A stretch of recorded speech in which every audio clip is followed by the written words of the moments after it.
Hey guys, welcome to the Grey Escape. We're deviating today. We are straying away from Hollywood. No 30-mile zone here. It's a real escape. I'll tell you more about it right after this.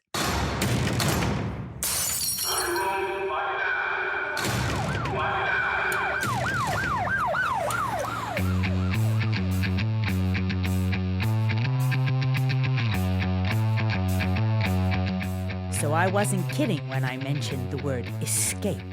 We are stepping away from Hollywood today, away from comedy and entertainment, and to something that holds a very big interest to me ever since I had an experience in 2012, which I've touched upon in a few episodes now, pretty life-changing. You may have heard me speak of it, but just in case, in a nutshell, my blood pressure crashed pretty severely. I went very ice cold and started to speak scientific information.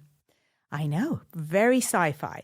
So as you can imagine, I started to do some research on what happened to me, and I found that all the info that I'd spoken about was exactly what is spoken of by modern physicists and scientists today. So I dove down the rabbit hole of research, and all sorts of fascinating things started popping up on my research radar, including ayahuasca, this mystical substance that apparently you could only get in the Peruvian Amazon, and you had to have shaman around. But there was a similarity and a connection to the experience when people took ayahuasca to what had happened to me.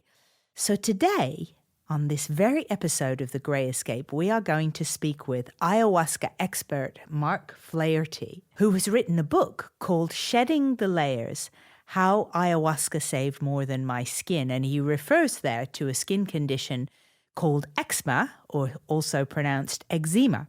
So let's get on with learning more about this shamanistic therapy with Mark Flaherty.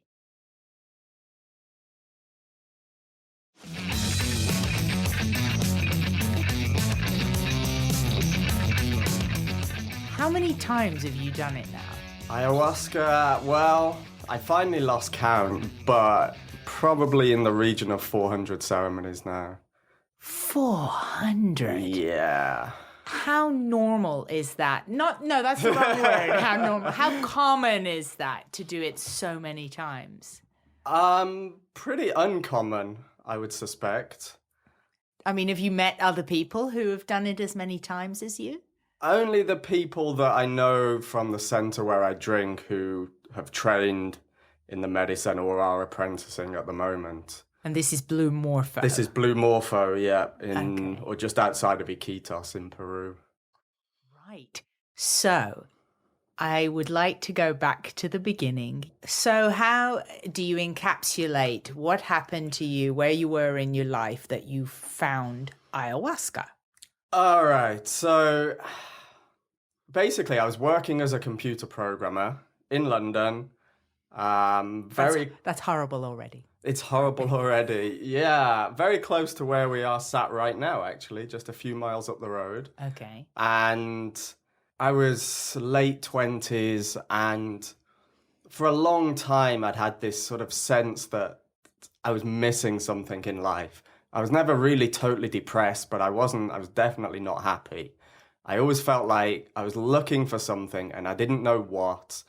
And, I had this, it was a great job. I mean, it was really easy. I didn't actually do very much work. I got paid very well. The people were lovely that I worked with, but it just wouldn't do it for me. Everyone else seemed happy with the mortgage and the car and the normal life. I mean, I didn't know what I was looking for, but I knew that I couldn't just keep doing that. So basically, I quit my job and I went traveling to South America for 12 months. And towards the end of that trip, I was in Cuzco in Peru, where an old friend was living. And he told me about ayahuasca. It was interesting because I don't think I'd ever really heard of it before, but it sounded familiar. And there was this kind of instant, I need to do this. For a couple of reasons. One, to deal with what I knew I had some issues emotional issues, being a classic repressed Brit. And also I had this worsening skin condition, eczema. So this was something that I'd had as a kid.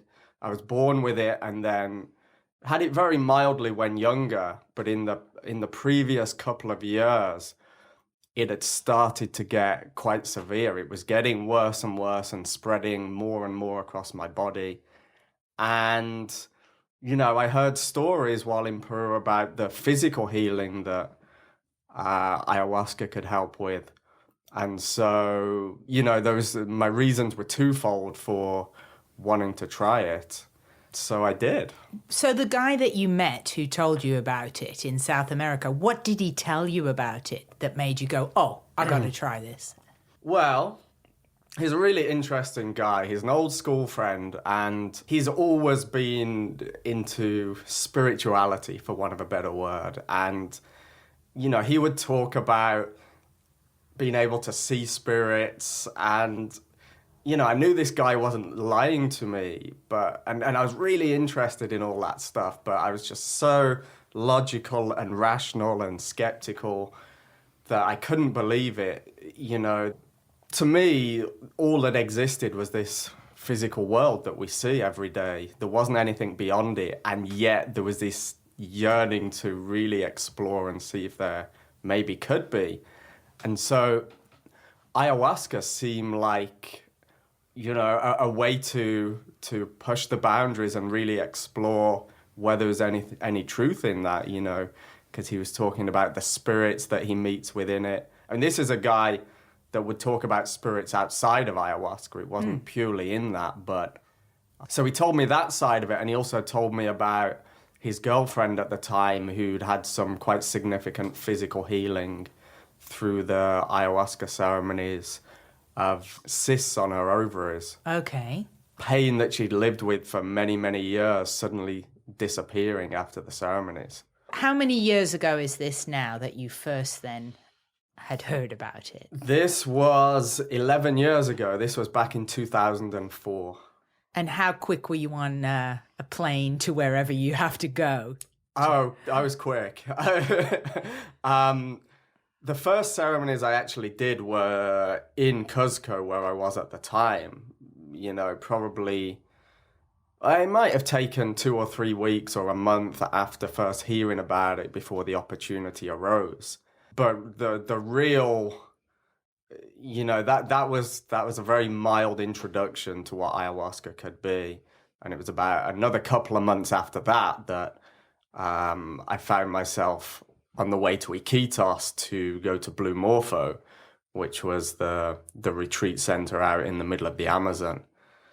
So the first encounter that happened about 3 weeks after you'd heard about it, what is ayahuasca? Is it a tree bark or is it the actual leaves of the tree? What is it? What is it? So ayahuasca itself is a vine.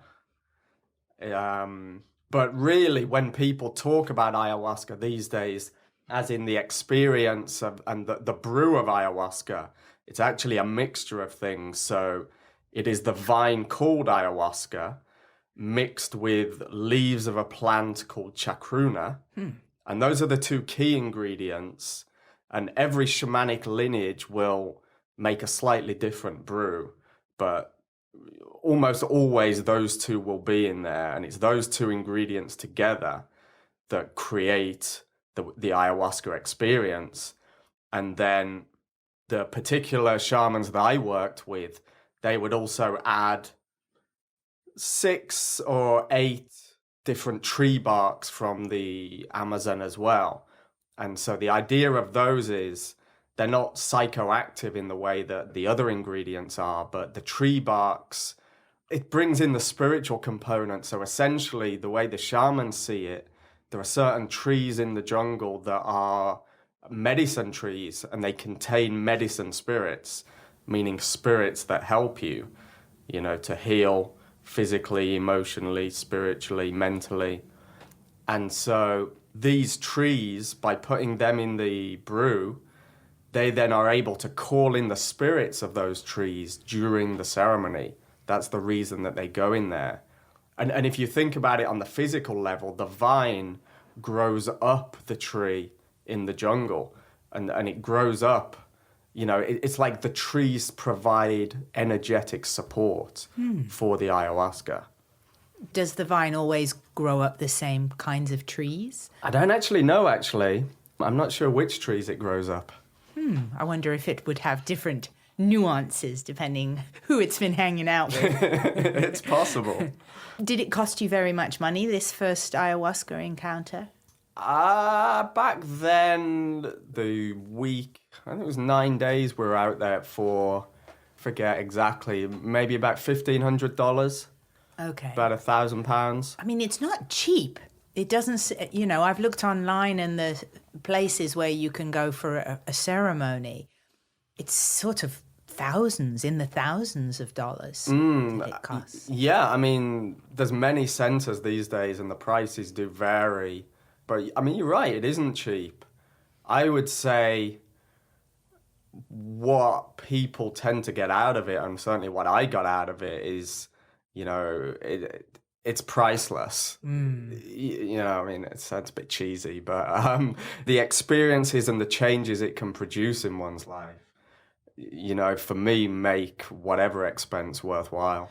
So what was your first encounter like? I mean, was it life-changing the very first time you did it? The very first ceremony, I see it really like the first week I spent at Blue Morpho was 5 ceremonies, and that whole week was definitely life-changing. The very first ceremony was like as a semi-gentle beginning. It opened me up, and there was this recognition that I'm not quite sure what this is, but this is for real, and there's something else going on here. I'd taken different kinds of drugs in the past, and there's something very different about the ayahuasca experience to taking drugs, in that there was this sense of it wasn't an escape from something. I wasn't hallucinating. I wasn't making something up that wasn't there. It was the opposite in a way. It was hyper real. It was showing me things about my own life and myself in a different way to how I perceive them normally, but in a much more intense, stark way. Like literally seeing my fears, in the form of sort of demonic figures sometimes. It's like what the ayahuasca does in the ceremony is it brings up, the idea is it's a purgative. It helps you to purge and release things. And so you get to experience that stuff as it's coming out. For me, there was a lot of fear, and so I would be literally feeling intense fear in the body, and at the same time seeing a visual representation, you could call it a spirit, an entity that was coming out of me. But, when you're in the midst of it, it's not always easy to remember that. I mean, when fear is coming out, you feel fear. Right. And it's hard to sort of gain any kind of objective perspective on that. Is that a common thing that people feel? I would say so. Everybody's very different, but usually, not everybody, but most people that I've met that have come to ayahuasca have a certain degree of fear or anxiety, and that usually comes out early on in the ceremonies. I mean, it sounds quite terrifying, to suddenly be seeing demonic figures. It was to me. Not everybody has that experience. Not everybody, it's like ayahuasca brings to you. It's not the ayahuasca that's scary. It's what's in you, essentially. So it depends what you're bringing to the experience. I was bringing a lot of fear. And it was terrifying. And so when you saw the demonic figure, I mean, does it go somewhere, or does it just stay there? And how do you know does it go back in you, or is it gone forever kind of thing? So, in the ceremony, the way it works is the lights are off and the shamans are singing what they call icaros, which are sacred medicine songs, basically commands to the spirits of ayahuasca, directing it in people's experience to find that stuff and to get it out. And so, you know, it passes through. It's like you experience, or I experience, the fear coming up and seeing the demonic faces, you know, and then at some point it goes and the vision disappears and the sensation disappears, and suddenly, you know, you feel it. It's like feeling lighter, more relaxed. And it's gone for good. That's what the process is doing. It's taking that stuff out. Now, how long it can take really depends on how much you resist. You know, when there's no resistance, that stuff comes up and out very quickly. In my case, I had a lot of resistance, and so, you know, I kind of wallowed in my fear and misery for a long time, not realizing that it was me holding on to it. Because, you know, the ayahuasca is there to help you release this stuff, but if you won't let it go, it can't do it for you. You know, it's like a joint effort. And so, you know, looking back on it, I kind of fought the ayahuasca for a long time without realizing at the time that's what I was doing. It sounds like you fought it hundreds of times. Yes. I mean, where are you at now? At 399, where were you at? It's very different these days. And it's really interesting because it all changed in one moment. Just about halfway through, it was after about 200 ceremonies. 200 ceremonies and probably 5 years of misery, terror, you know. And then... Terror in the experience. In the experience, okay. And out of it, to be honest. You know, when I wasn't drinking ayahuasca, I was like worrying about the next time I was going to have to do it. Because I was living there long term, because I had such a sort of serious physical condition that I was dealing with. That your eczema. That, you know, this wasn't something I was just doing and then going home. Right. I was deep in it for a long time. But there was one experience, I think it was in 2010, so about 5 years after first drinking ayahuasca. And it was so interesting because just something switched, and I saw clearly that all of the stuff that I'd been scared of and resisting and fighting, I saw through it. I saw that saw the illusion of it. I saw that it didn't have any kind of intrinsic reality in the way that I thought it did before. And in that moment, you know, I had this most amazing kind of blissful experience and all these kind of spiritual revelations and insights that were just coming to me without doing anything.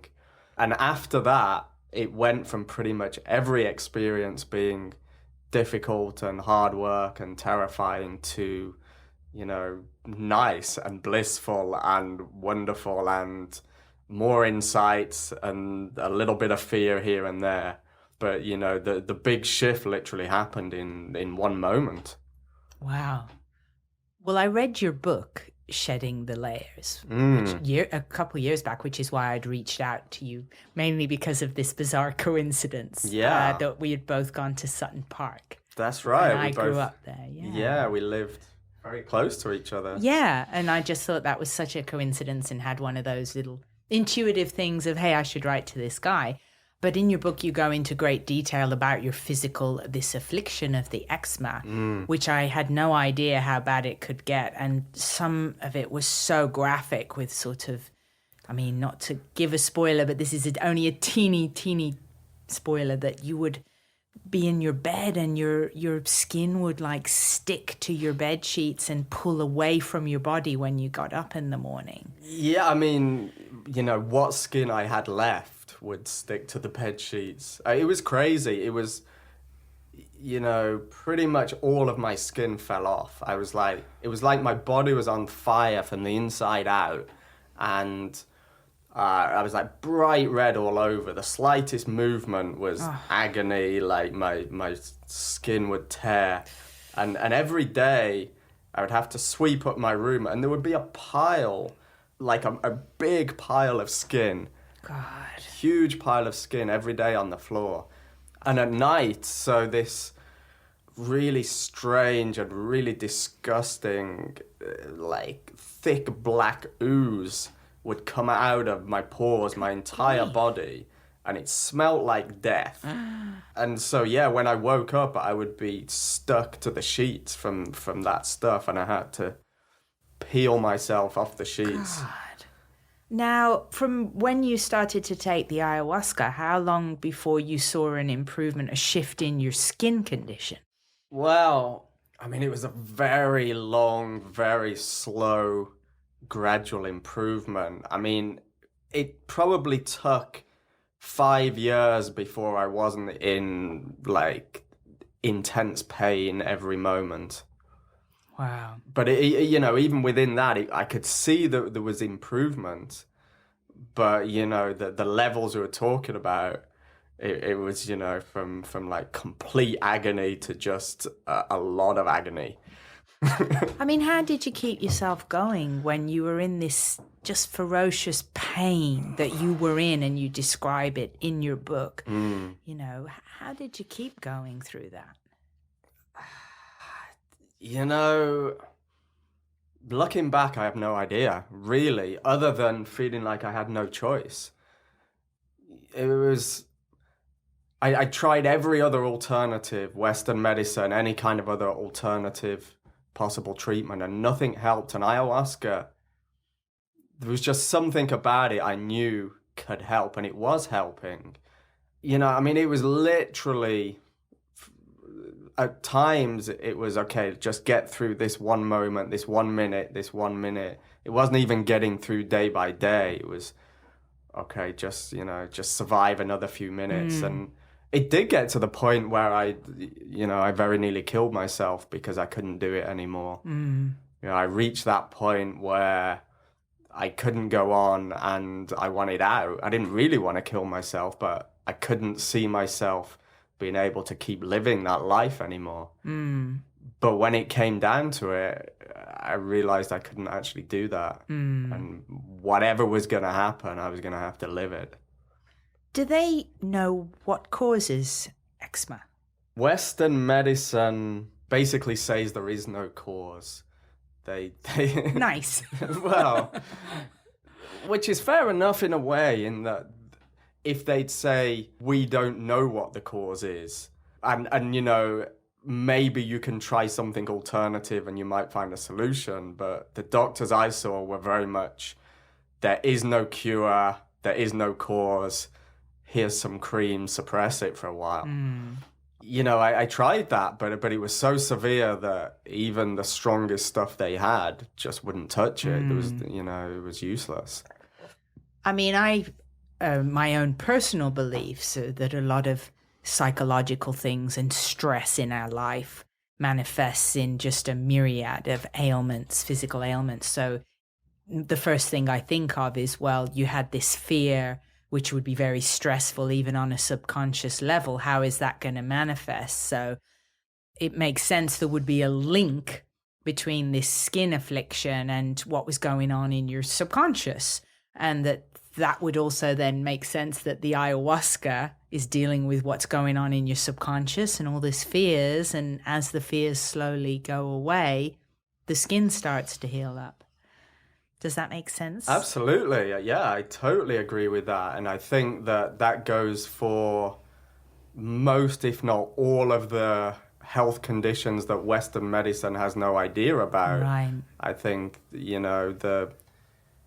to separate the physical body from the rest of ourselves, as we're quite into separating things out in the West, but it's like one whole system. And so of course the mind, the feelings, the emotions, the body, of course it's all linked. And in most cases, conditions like this have a different root. It's not just a physical illness, it's coming from somewhere else and manifesting in the body. There is a whole other side to the severity of my condition as well, which I don't know if you remember from the book, but involved a certain event in Africa. Yeah, some sort of a mystical spell or a curse that somebody said had been placed upon you because you trod on something. Right, so And, remember, this is before I started to get sick. So, at this point, this is back in 2001. So your skin was normal? My skin was normal. Okay. Maybe once a year, twice a year, I'd get a little bit of eczema, but nothing out of the ordinary. But what happened, and this is coming from someone who at the time was a total, I wouldn't believe any of this was even possible or existed, but I went to Africa, to Zambia in 2001 to a dance music festival for the solar eclipse. While there, having taken LSD, apparently I trod on this talisman on the floor, just accidentally having to tread on this talisman that was full of African witchcraft. And because what drugs like LSD do is open up your energetic body, this thing was able to come up into my foot and over the next year started to spread throughout my body. Then after that was when the eczema really started to develop. And so, I think there was a combination of things going on. I don't think the witchcraft itself caused the eczema because it was like something latent in my body. Like my body's weak point, maybe you could say, because it was something I was born with.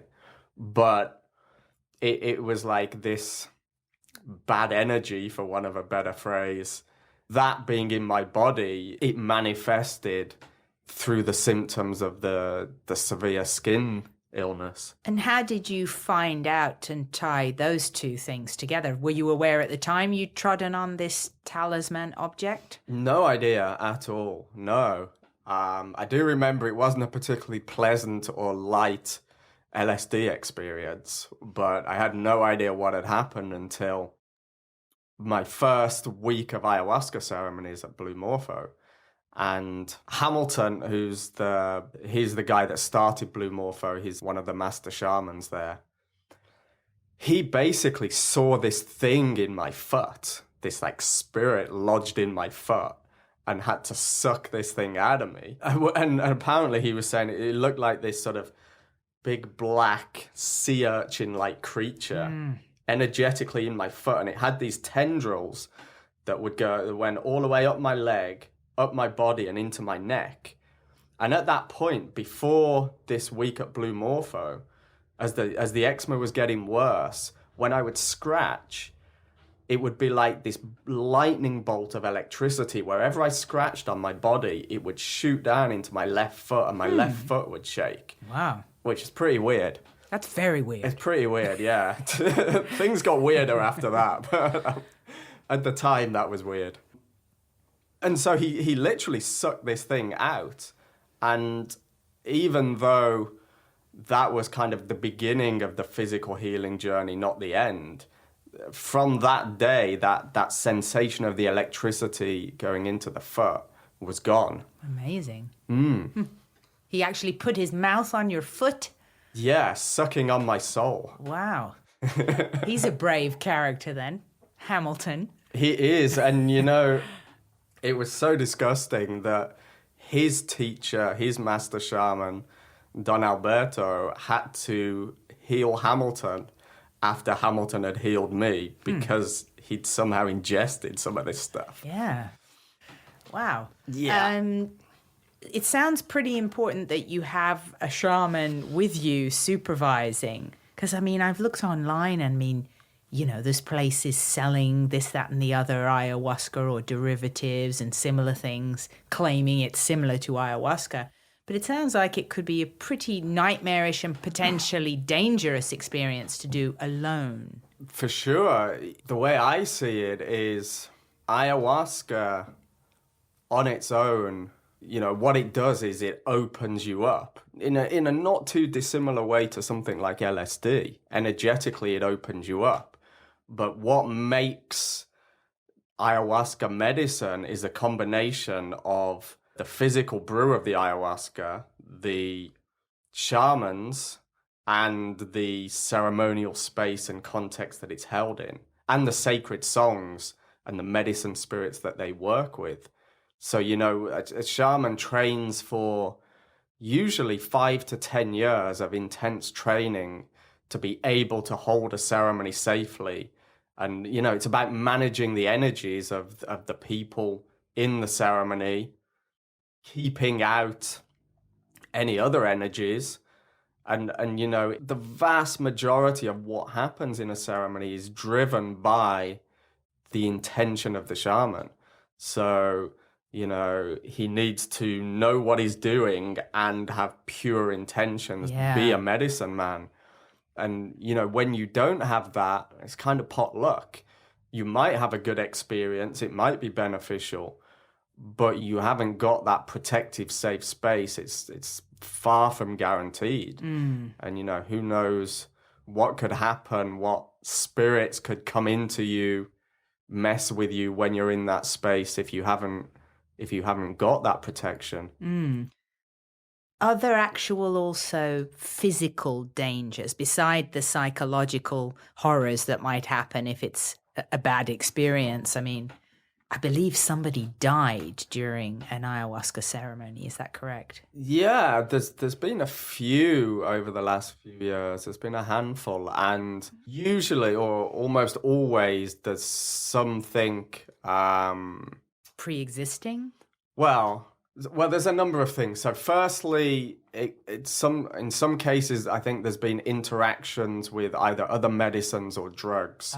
So that can be really dangerous, especially antidepressants. And depression is one of the main things people are heading to the Amazon to drink ayahuasca for these days. So if the shaman in charge isn't vigilant in terms of knowing who's taking what medicines, then it can be dangerous. It can also be dangerous if a person has high blood pressure, any kind of heart condition, something like diabetes. There's a few physical health conditions that can make it dangerous, but the main danger, it tends to be an interaction with other medicines or other drugs. So that's tricky for people suffering from depression then, who the odds are on antidepressants. I mean, do they have to stop taking them, or do they just adjust the ayahuasca dose for them? No, they have to stop, and depending on what they're taking, how long they've been taking it, it's a minimum of 30 days totally clean of the medications. In some cases, people might be asked to be off them for 3 months. Wow. If they've taken a concoction of various medications for a long period of time. Well, I know from personal experience as well that you have to wean off those very slowly. You can't just stop cold turkey, else you can have a really serious depression and all sorts of things go wrong. What sort of healing have you witnessed? Because you're now, you're like that, was it the Braun Razor guy? I love this product so much, I bought the company. Now you're working at Blue Morpho. I am. They couldn't get rid of me, so they just had to give me a job. Right, you were there all the time. Yeah. You're like the guy at the bar who's hired to be the bartender. We might as well get some use out of him. He's not going away. So you're getting to see it now when you're not in, I guess, an altered state from the ayahuasca. You've got a clear head watching other people go through the experience. I mean, what sort of stuff are you seeing? Well, it's interesting. What ayahuasca, for some reason, seems to work so well at is psychosomatic conditions and things like depression and anxiety. And so that's the main, in terms of big life-changing experiences that people have.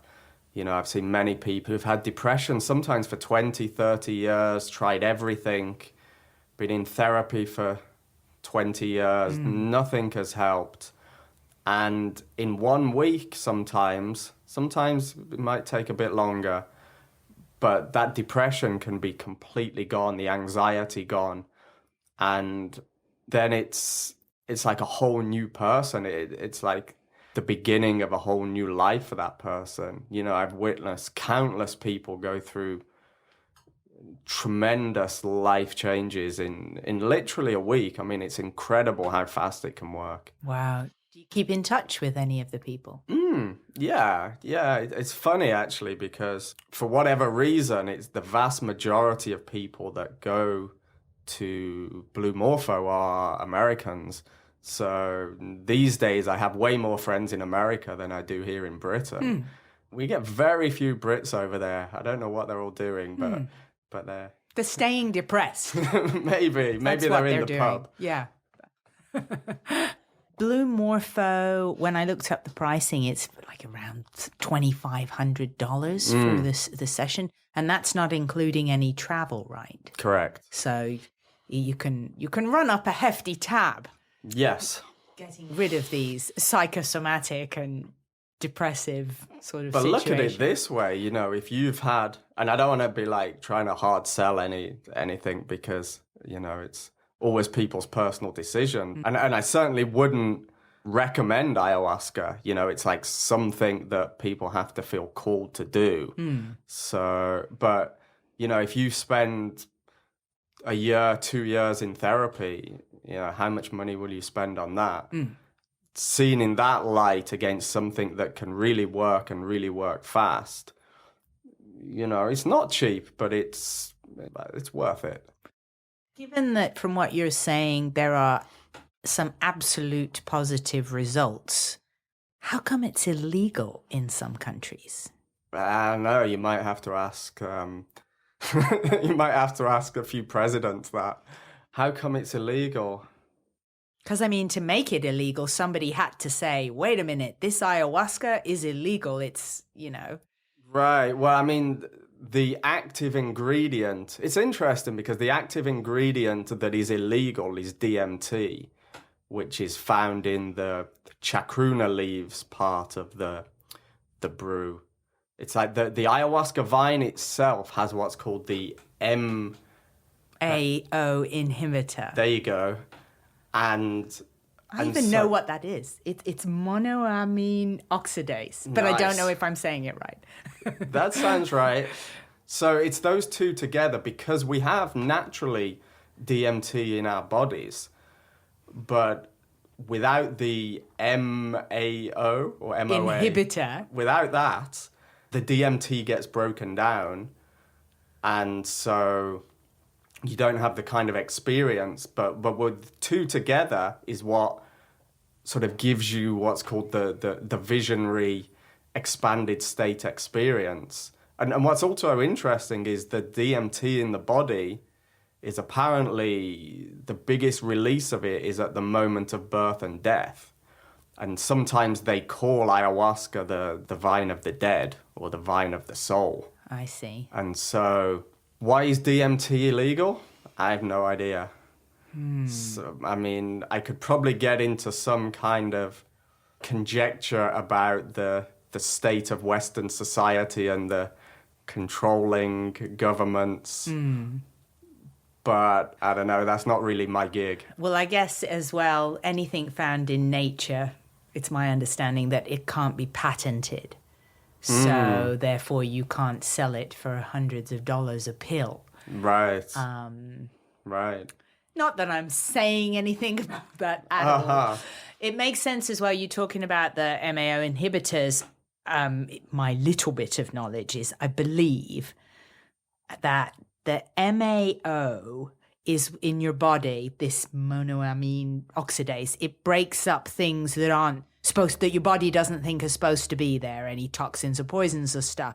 So the inhibitor allows these sort of foreign substances that we're not used to run amok a bit, which would make sense to me why you shouldn't have other toxins or impurities in your system when you do the ayahuasca.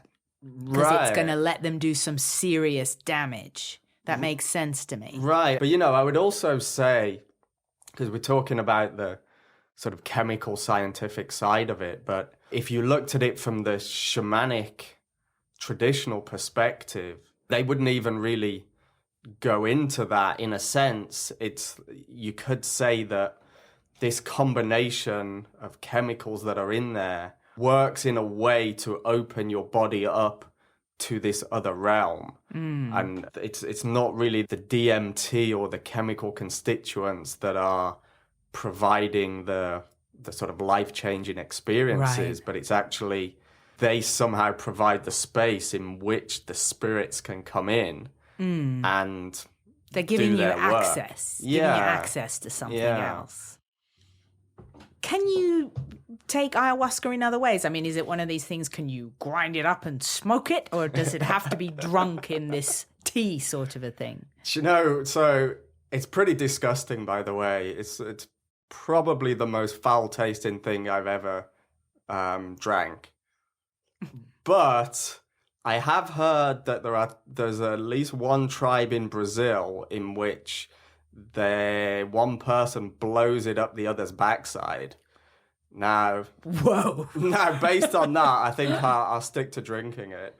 Wow! Yeah, and there's also, I know in Colombia, they mix it with. So it's quite a thick drink normally. The brew that we have, it's kind of like the sort of consistency of blood.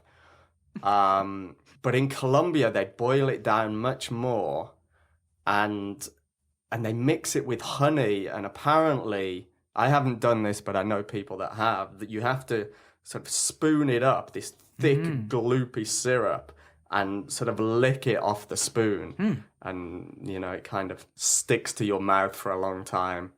It sounds like it would taste a lot better with the honey. Apparently not, though. Oh. Apparently not. And you can't get rid of it because it's all stuck to your mouth.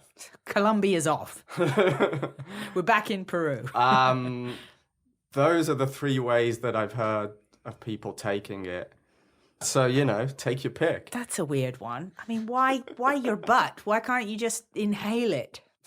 I mean, I've never heard of anything being smoked up behind before. Well, it's not like smoke. It's like blown, like a liquid is blown. The actual blown liquid. Up there. Yeah.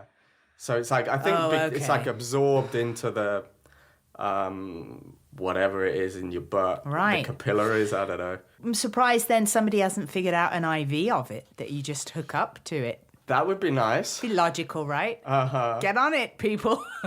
Figure this out. I want a vape. I want this whole thing in a nice, easily attainable, attractively packaged commercial device. Do you know, the dangerous thing about that, though, is one of the benefits of it tasting so disgusting is you don't want to drink a drop more than you have to, you know, and if it was like, you know, marshmallow cookies, and you might have way more than you actually should have. I mean, what happens? Can you OD on the liquid that you drink? You can't actually overdose on ayahuasca because it's a purgative. You will literally just puke out the excess. So if you drink too much, it will just come straight back out. I mean, this whole thing, can I just say, not the Mayo Clinic experience. I don't know what that is.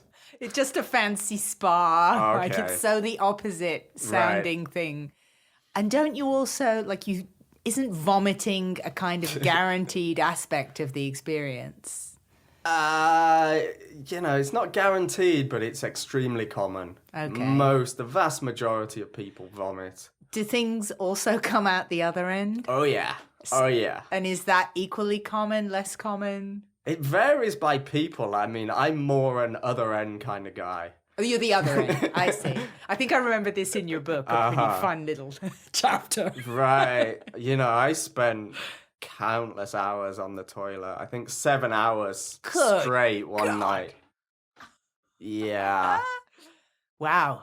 But it feels good, I tell you. It's not like just a normal puking or shitting. Okay. It's because what's coming out isn't just physical. You know, there's something energetic in it. So, you know, you could literally puke out anger or fear. And as that comes out, you know, you experience the kind of internal changes.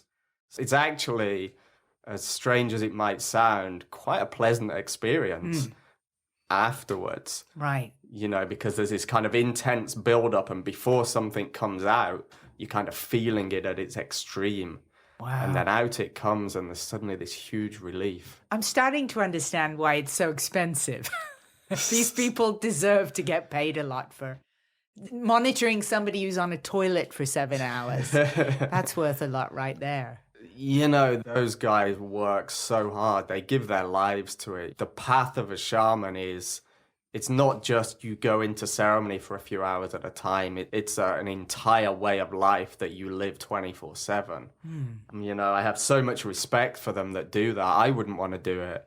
You know, it's tough. I don't know that there's many tougher lines of work out there than being an ayahuasca shaman. Can the shamans have relationships? Yeah, they can and they do. Usually when they're training, when they go through their apprenticeship, they don't. There's usually a sort of enforced period of celibacy till they reach a certain level or until they become a master shaman. And then yeah, relationships are allowed. Have you got someone special in your life? I have not.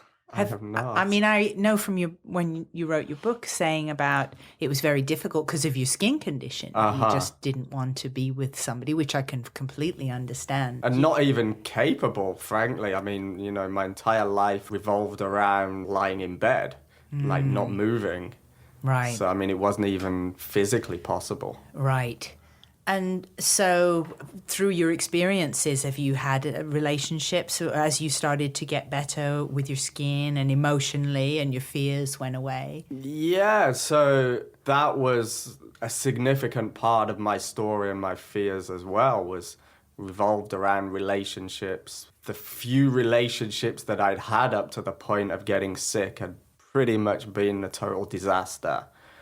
And so, you know, without wanting to give too much away to anyone who wants to read the book, but yeah, I met someone through that process that I was with for a while, which was very nice for a time, and then now I am single again. Got it.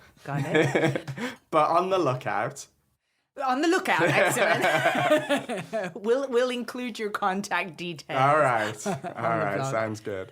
Does everybody have something that comes out in the ayahuasca ceremony, or are some people so zen and happy that it's like drinking a tea for them? Well, most people have something going on that comes out. I've met a few people over the years who, you know, genuinely didn't seem to have any issues, which, you know, amazes me. But the vast majority have stuff and they're working on it. And some people come just for the spiritual exploration because, you know, the other side of ayahuasca is not just the healing, but the connection to, you know, whatever you want to call it, whether it's the universe, the source, divinity, God, whatever you want to label it. That's, you could say, the realm that ayahuasca and the medicine spirits come from and live in. And so there's the opportunity there for spiritual exploration, spiritual growth and insights. Is it addictive? Not in the sense of the experience being addictive, because, you know, as I've talked about, often it's really quite unpleasant.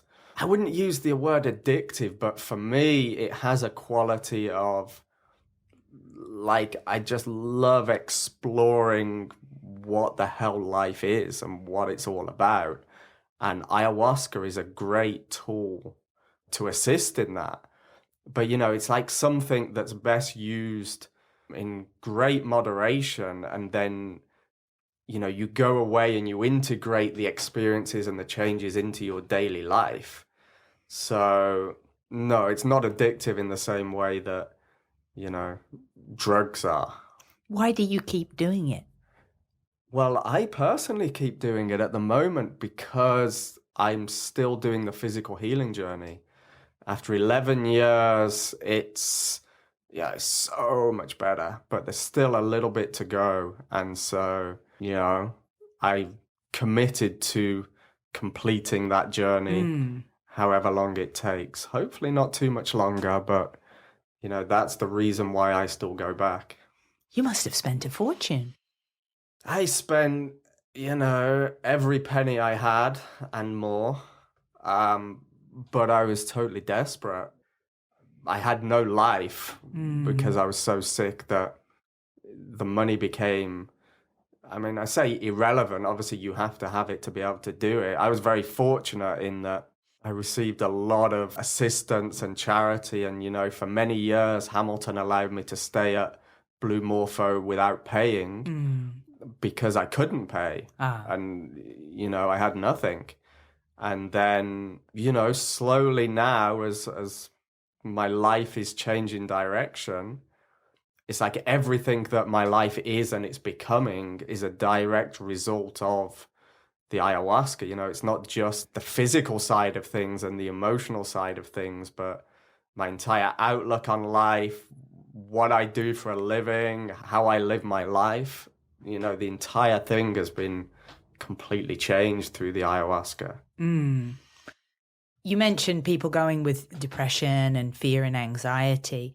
Have you seen other, do people go with cancer to take ayahuasca? Physical illnesses are tricky with it. It's like you never quite know whether ayahuasca can help a physical condition. It all really depends on the individual person. And so with something like cancer, it depends on the stage and the level of it. Blue Morpho, who I'm involved with, it's not a medical facility, so we can't accept anyone that has quite severe physical conditions because, we're just not set up to be able to deal with that. I've heard anecdotal stories of people elsewhere who, say they've cured cancer from it. I haven't had any direct experience of that myself. What sort of other things have you seen have either healing or very positive reactions to? One person just came to my mind who had ME, I think sometimes called chronic fatigue syndrome. Okay. She'd spent a good part of, I think it was 11 years of her life in bed, having no energy. She had to give up her job and was barely able to do anything for this whole time. And she came out for a few weeks and that was completely cleared up. Suddenly she had her life back, realized she had to divorce her husband and, began a whole new life. I was going to ask you about that, what sort of life changes you've seen people make, because it sounds such a life-changing experience. When people go back home, are they quitting their jobs of stockbrokers and this sort of thing? Some of them. It's like, the ayahuasca doesn't take away anything that isn't good for you, shall we say, that doesn't kind of serve you and your life in that moment. But what it does tend to do is give you clarity on what's really important to you, what you really want your life to be. It doesn't make you do anything you don't want to do, but people go away with a sort of deeper connection to themselves, you could say, and a recognition, actually, I don't want to be a stockbroker anymore. I want to go and work on a farm or whatever it is. Sometimes it's quite dramatic. Often it's much less dramatic. And often people carry on doing the same kind of thing, same relationship, same job, but they have a very different outlook on what they're doing. You obviously are a repeat customer. What percentage of people do you think go back for more? A Blue Morpho, we probably have, let's say on an average tour, close to half, maybe like 40 to 50% of people have been there before. A lot of people will only come once and are happy with that. Some people might come a couple of times. And then a small number of people, they might come back, say, once a year or so and, continue their exploration and growth. How are people coming to you? Do you find a lot of people have heard from someone else who's been to Blue Morpho? Yeah, I mean, word of mouth is the huge percentage of people come through that. And now over the years, it's been in operation for, I think, about 13 years now. And so in that time, there've been some quite prominent articles written about and by somebody who's been to the center. So there was an article in the National Geographic many years ago now where a woman with depression had a journalist had a major life-changing experience. And so that article alone, I think it was It's the most read article on the National Geographic website. Wow. Yeah, so that obviously has turned a lot of people onto it. And, Hamilton's done some sort of interviews with different podcasts, and there's been a few TV reports and a documentary filmed at Blue Morpho. It's interesting, over the last decade, when I first went there, so few people had heard about ayahuasca, but it's suddenly changed in probably the last 4 or 5 years, and it's so well known now.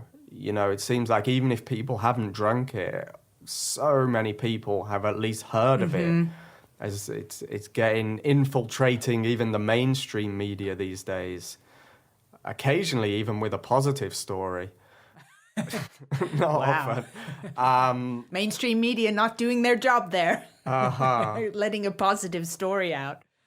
Ayahuasca itself is very well known, and then as soon as somebody starts Googling ayahuasca, Blue Morpho will be one of the top places to show up there. So if you book, what do you call it, a tour at Blue Morpho? Tour, a workshop, a retreat. A retreat, okay. So if you book a tour of Blue Morpho, what's a typical length of a stay? I take it you need to be there for multiple days. You can't just come and have one drink and you're out of there. Correct. So it's a week. A week, okay. A week is your standard gig. Standard gig. And you get, we do 5 ceremonies over the course of 6 nights. You get a night off. Right. And the reason for that is, it's not just a one experience kind of thing. It's a process. And so you don't just go in and have your head blown off for like one night and then it's done. But it's like, most people have quite a gradual introduction to it. And over the course of the week, in effect, the shaman would probably say it's one ceremony that lasts a week, even though, there's individual ayahuasca ceremonies within it.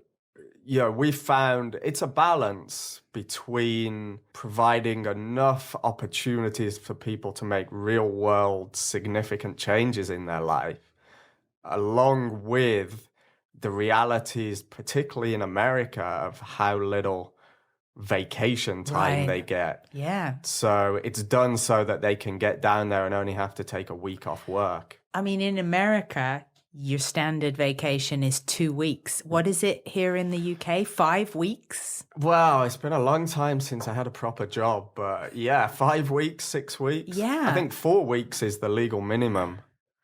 Yeah. I mean, some people, and then they earn more time as they're with companies for longer. So you get people going away for really extended vacations that you don't see so much in America at all. Yeah. And, even people with like good jobs, top jobs there might only get 2 weeks, 3 weeks. Yeah. I think the perception over there is that the more important your job, well, then you can't go away because everybody needs you. It's a big headache if you go away. And then you have 2 weeks vacation time, but they don't actually take it even. Right. Yeah. Yeah. So you get there, and what kind of accommodation are you in? Are you in a tent or? No. So Blue Morpho moved just last year to a new camp, or new to Blue Morpho. And so it's this really beautiful, plush jungle lodge. It's about an hour and a bit by speedboat out of Iquitos, straight down the Amazon River, right on the banks of the Amazon. And you've got like, it's like a proper building. It's proper. You got nice beds, hot water, bathrooms, real showers. I'm liking the sound of this. It's, by jungle standards, it's real luxury. Swimming pool. I didn't know the jungle had standards. I thought that's why it was the jungle. But you had me at plush. Yeah, I think it's plush. I mean, I think it's really nice. And yeah, it's great food. They have jungle excursions every day, so you can go out and see. You may not know this, but there are pink dolphins that live in the Amazon River. Wow. So you can go out and see the pink dolphins, hike in the jungle, go to Monkey Island and get pickpocketed by the monkeys. Well, this all sounds fantastic. And still be home to blow your mind. Right, right. You know, it's the ayahuasca is it's what people go for, but you're in a really amazing part of the world, so it's nice to be able to go and see a bit of it at the same time. Just saying those words, blowing your mind, don't you think there's a lot of things that we say that we don't give much stock to? And people say that expression so much, this is going to blow your mind. And it's always positive. It always means something positive. This is going to blow your mind. So therefore, doesn't this imply that the mind is actually kind of our enemy and needs to be blown?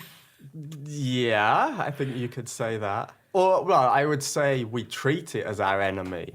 I don't think it has to be, but for most people, and certainly it was my experience that it was my enemy for, the vast majority of my life. We're making friends now. We're getting better. The mind is such a fascinating thing, though, because it's studied so much, in science and medicine. And I still don't think people don't know where it is. Is the mind in your head? Is it in a field that you walk around and it circulates you? I mean, where is the mind? Well, first of all, what do you mean by the mind? Well, I guess it's sort of like your series of thoughts that would happen. Right. Would be just a off the top of my head description. What do you think the mind is? Well, the place I'm coming to with that is, I don't know that the mind is even anything. As you say, we have thoughts. So we experience this process of thinking. In a way, that's it. And yet we give so much power. I think the thoughts or the mind, if you want to call it that, aren't really the problem. It's our attachment and identification with what they say. What we forget is we are whatever it is that's aware of the thoughts in which they arise and fall away. Like how long does a thought actually last? And yet we give that so much power as though what it's saying is true. That, I think, for me, is where the problem lies, not in, even the most crazy or negative thoughts, but the attachment and saying, yes, that's me. Not realizing or forgetting that we can't be the thoughts because the thought disappears, yet we're still here. So then, who are we? Oh, who are we, Mark? Oh, wow. I mean, that's it, isn't it? That's the crux of the matter. That's the journey. That's the spiritual exploration. After all of these ayahuasca experiences, do you believe in reincarnation? I mean, in a sense, I don't see why not.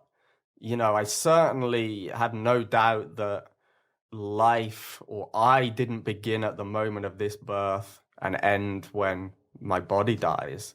There's no doubt about that. And reincarnation seems completely plausible. I can't say I've had any direct experience of it or past life memories or future life memories. So in a way, it's just a concept to me, where I've kind of come to in my life is very much sticking to my own experience in terms of what I know. But yeah, absolutely, why not? Right. Do you believe in reincarnation? I would say that I do believe. I'm very open to it, put it that way. I'm very open to it after my experience, which you probably remember me talking about. Yeah. Back in 2012, which was how I even found you, was through looking up ayahuasca, from having this information of everything is an illusion. And my brother saying to me, well, other people are saying this. And I was like, who? I need a list now of everybody who's saying everything's an illusion, because I've had this profound message. And one of the people whose name he gave me was David Icke, who apparently had that experience while he was having an ayahuasca experience. Right. So this was this long rabbit hole of how I found you and your book. Right. Have you ever had that message come to you? This is an illusion. You know, I think it's tricky that, like, illusion, I think you have to be careful with that word. The way I see it is, I wouldn't say everything is an illusion, but I would say that the illusion is how we perceive and interpret it. Like, life is real, our experience is real, but I more go down the route of questioning what is the nature of that reality. Like, you're here, this microphone is here, it's something is here. At least we're perceiving that we're here, and we're perceiving that this microphone is here. Well, I mean, we know that we exist, right? You could say, yes, I am. Yeah. So that much we definitely know, without doubt. And then everything else, I don't know where I'm going with this. I mean, it may help, but the full sentence that opened my experience was, everything is an illusion. It is all our perception of an infinite range of frequencies and vibrations. Right. It's what sent me on my journey of, research, basically. Right. No, fair enough. Yeah, I mean, ultimately, I think you could say, whatever word you want to call it, everything is made out of consciousness, awareness, whatever. And so, yes, at the ultimate reality level, I would say there aren't really any objects as such. They are an interpretation of the mind, and a very useful one. You know, it's kind of, I see it more like a play or a game. It's like the ultimate reality, if you like, isn't me, this person, sitting here living this life. But the ultimate reality is manifesting as if this is what I am. So it's like still living the same kind of life, but holding it a bit more loosely, if that makes sense. It's not being so identified with the personal self. I mean, this is a work in progress, but that's where my journey is going these days. Well, getting back to Blue Morpho, which I've now decided I'm going to be saving up for, especially since I know I'm going to be in such plush digs. How long is the actual, when you drink the tea, how long are you in this altered state for? Usually about 4 hours. Okay. Occasionally a person's experience can go longer than that. 5, 6, 7, 8 hours, but the sort of standard ceremony is 4 hours, and sometimes less, sometimes 2 or 3. However, 4 hours in ayahuasca might sometimes feel like 4 weeks. The experience can be so intense that it can destroy or at least distort very greatly one's sense of time. Have you ever seen anybody who's done it the once and they go, stuff this, I'm going home? Yep. How often does that happen? Not very often, actually. Not very often, but it does happen. Usually, like, the people that come to Blue Morpho that I tend to meet, like you say, it's not that cheap. So they're like serious about being there and doing the work, if you like, of like facing whatever it is they've come to face and change. When somebody comes and does one ceremony and says, stuff this, then it's like, you know, they've started to see the stuff that they don't like in themselves and actually don't want to go there and don't want to go through the experience of changing it. You know, they thought they did and then they realized actually maybe not. But because it's such it's a big decision and it's a big commitment and you got to fly all the way to the middle of the Amazon, that generally speaking, people don't do that lightly. Right. So even if it is difficult, they tend to stick it out. Where is the best place for people to learn more about? You can check out the Blue Morpho website. That's bluemorphotours.com. Bluemorpho.com was taken. I guess so. Who's got bluemorpho.com? Come on.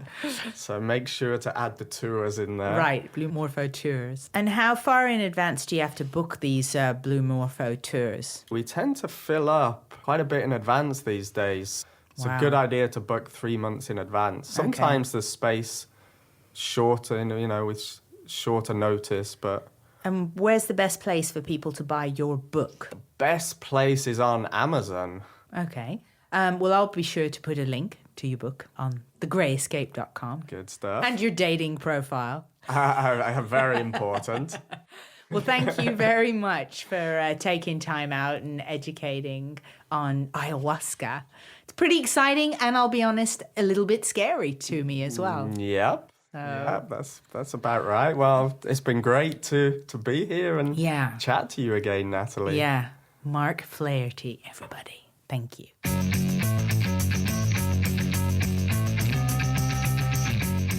I will post links to Mark's book, Shedding the Layers, at thegreyescape.com, along with links to his personal website. So, ladies, head on over. And, of course, the Blue Morpho Tours site, as well as a link to the National Geographic article that Mark spoke about. And because I'm a nerd, I had to look up the guy with the razor who bought the company, Victor Khayyam, who liked the Remington shaver so much he bought the company. So what do you think? Ayahuasca, are you heading to the jungle or are you terrified? Let me know. Write to me at thegreyescape.com. And don't forget, if you're enjoying these episodes, subscribe and they will be on your device as soon as new episodes post.